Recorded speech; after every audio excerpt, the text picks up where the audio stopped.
Jadi kalau kita pendekatannya mau pidana semua, menersangkakan semua orang, bisa-bisa penjara penuh. Karena pelanggaran-pelanggaran seperti ini sering terjadi. Tapi kalau hanya disasar pada satu dua kejadian saja, misalnya hanya kejadian Petamburan, Megamendung, ya, maka itu berlaku suatu kecurigaan bahwa tidak ada yang namanya equality before the law, tidak ada kesamaan di depan hukum.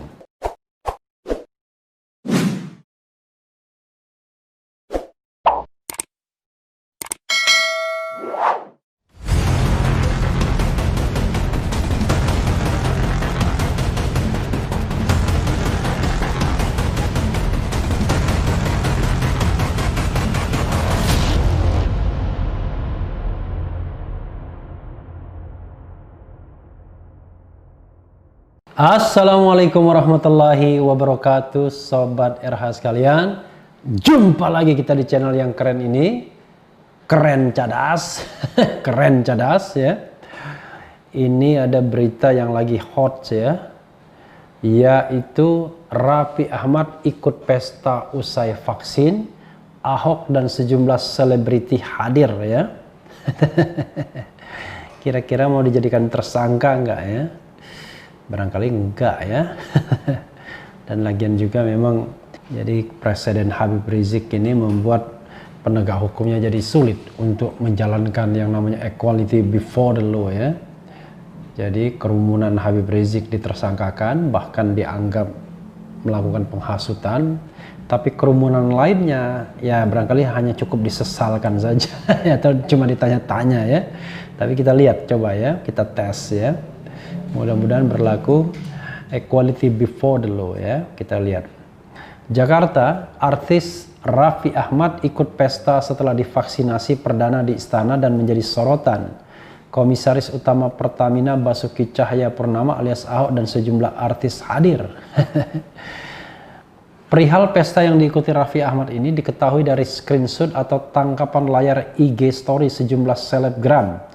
Salah satunya tangkapan layar dari story Anya Geraldine yang diviralkan netizen seperti dilihat Kamis 14 Januari 2021. Mereka yang hadir dalam pesta itu antara lain selebgram Anya Geraldine yang mengunggah story itu, Gading Martin, Raffi Ahmad, Nagita Slavina hingga Sen Gilail yang dikenal sebagai pembalap mobil. Ada juga komika Uus, Aureli Moremans, hingga Once Mekel yang menjadi penyanyi di acara itu. Dari sederet artis itu tanpa hadir Ahok. Ahok terlihat memakai kemeja biru lengan panjang. Dalam sebuah momen Ahok melepas masker ketika bernyanyi. Story Anya Geraldine yang menampilkan foto Raffi Ahmad kini tak tampak lagi.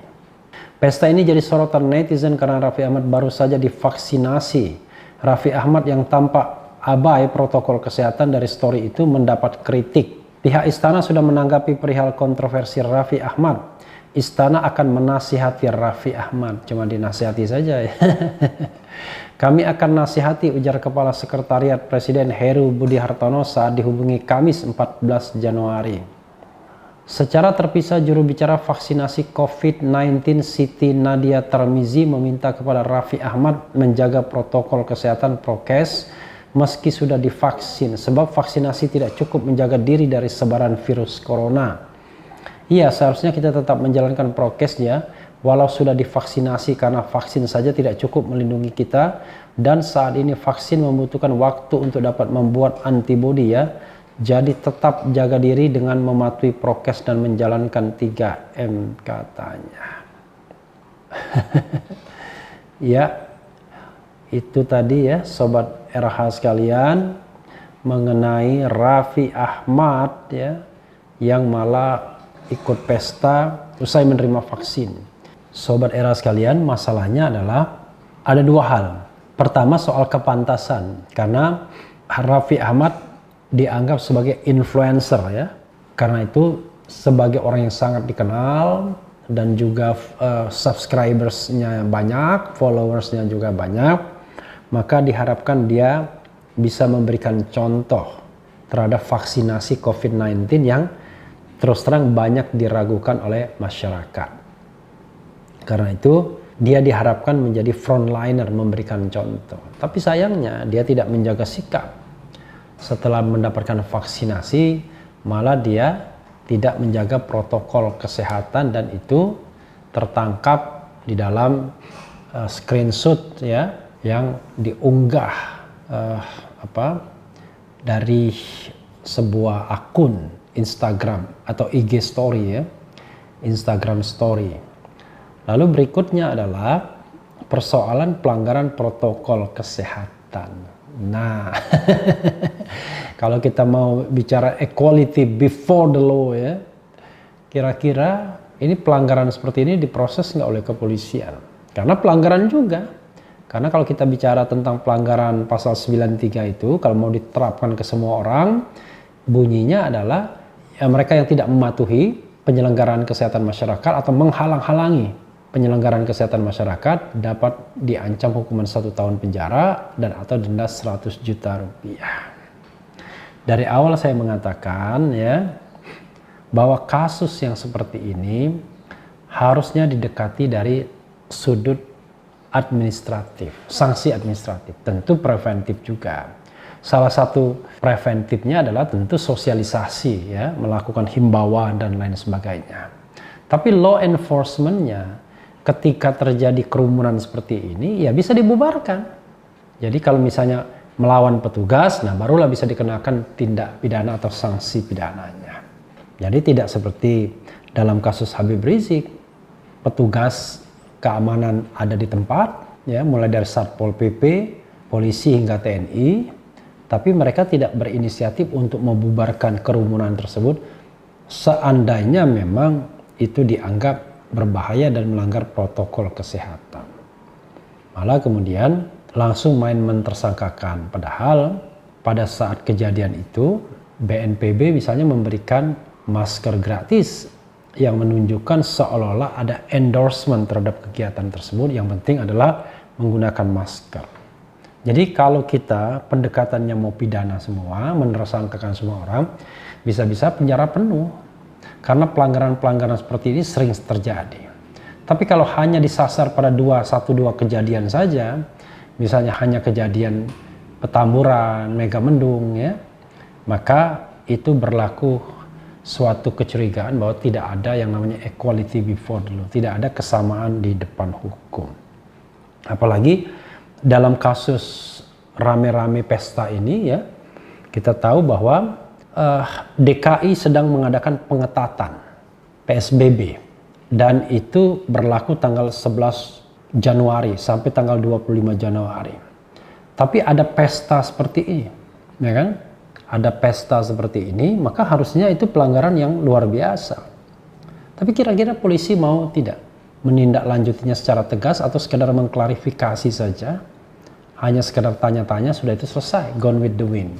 Nah, kita lihat nanti, termasuk juga misalnya apakah penegak hukum akan memeriksa nanti Raffi Ahmad, Nagita Slavina, siapa lagi yang datang, Gading Martin, Anya Geraldine, kemudian Ahok dan lain sebagainya untuk menunjukkan bahwa penegak hukum tidak tebang pilih.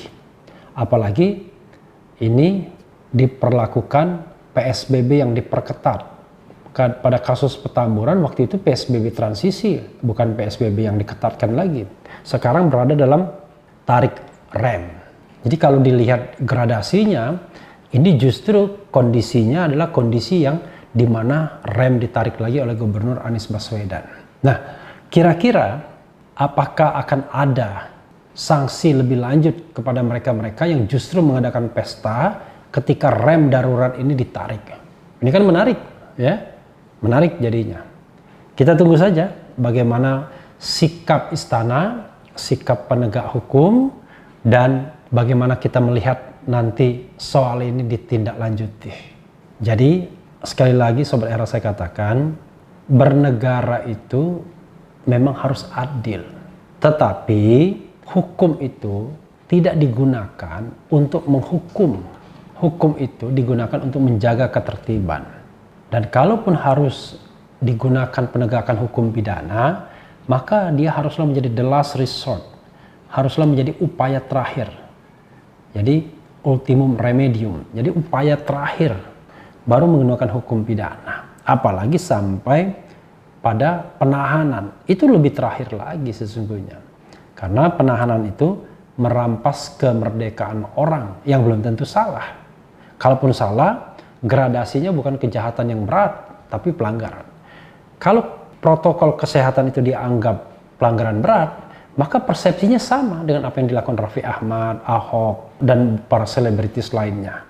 Karena perbuatan mereka juga bisa mengakibatkan klaster baru COVID. Tidak ada bedanya. Karena kalau kita misalnya mengatakan, wah, jangan disepelekan, ini kan soal pelanggaran prokes ini, soal nyawa manusia. It's okay kalau kita terima logika itu, maka apa yang dilakukan di Petamburan, di Megamendung sama dengan pesta di sini.